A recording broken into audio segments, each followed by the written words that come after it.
Hi, I'm Annette Richmond. Thanks so much for joining me today. Now, unless this is your first time listening to my podcast, you know that I talk a lot about video. Video is my jam. It's the primary coaching and training service that I offer to my clients, helping them be more comfortable on camera, create short form video, marketing strategies, etc. As a coach and trainer myself, I also work with coaches.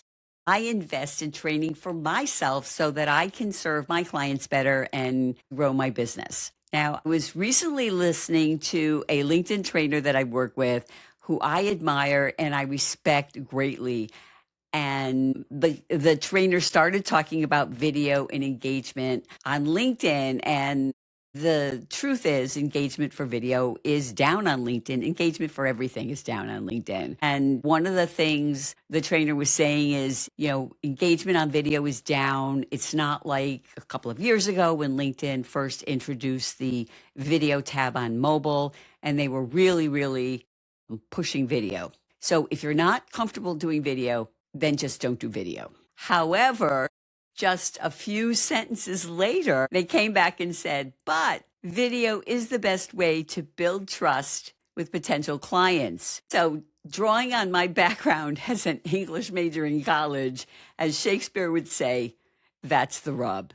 There's nothing like hearing someone's voice to connect with them. That's one of the reasons that podcasts are so important, because you're hearing someone's voice. You're hearing me talk about whatever it is that I'm sharing on the podcast. You can hear the excitement in my voice, and that's why people love podcasts. And video takes that to the next step. And recently, podcasts are leaning more into video as well.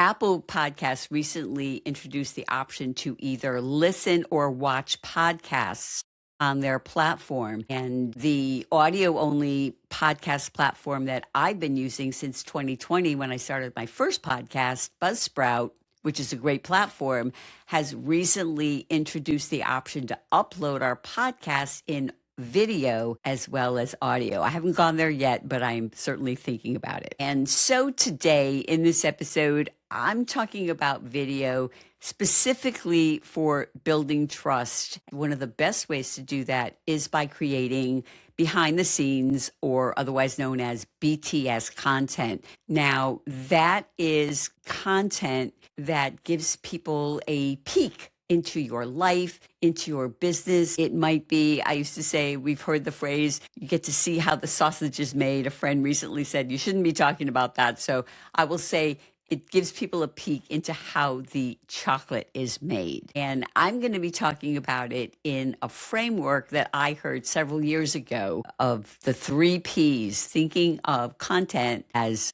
professional, personal, and private. So let's dive in. So what is BTS, behind the scenes content? Let's break it down a little bit more. As I mentioned, it's a peek into your life, and thus videos need to be, or I should say don't need to be, as polished as you would have an educational video.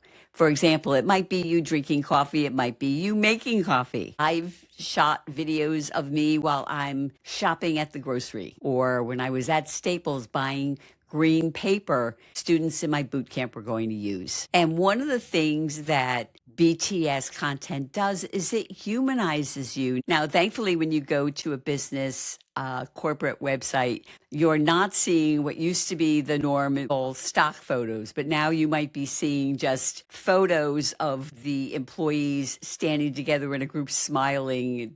These are our summer interns or something like that, which is not really particularly engaging. So going back to the 3 buckets, I'm going to break it down for me. For you, it might be different, because although the word authentic was sort of the buzzword a couple of years ago, it really depends on what you're comfortable with. So the first one, obviously, is professional. Now, we all know what professional is.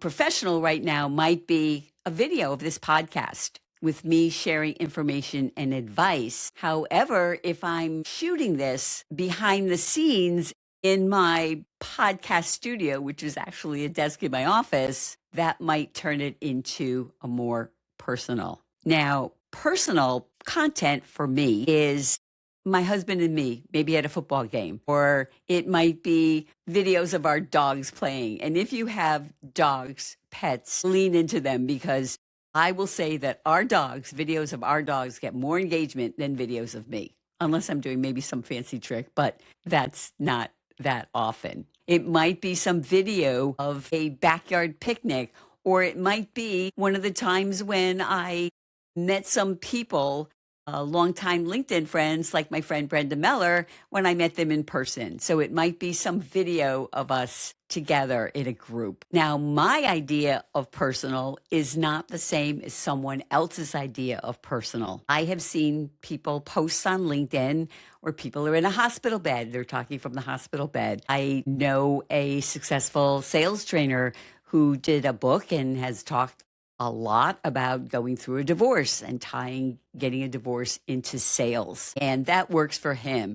And my philosophy pretty much in life is you do you and I'll do me. So as long as someone is not being a troll where they are harming other people with their words or content, I don't have a problem with that, and I hope you don't either. However, that type of content for me would be private. Now, if I were getting a divorce, I'm not, but if I were, I would not be talking about that on social media. I wouldn't be talking about it on LinkedIn or Substack or any other platform, because for me, that's private. So the reason I bring up these three buckets, professional, personal, and private, is to give you a way to think about content and to find out where those lines are for you, whatever is comfortable for you. One of the main points is that behind the scenes content is not going to be a sales pitch in most cases. If I'm sharing a video of our dogs playing, the subject isn't going to be me pitching a program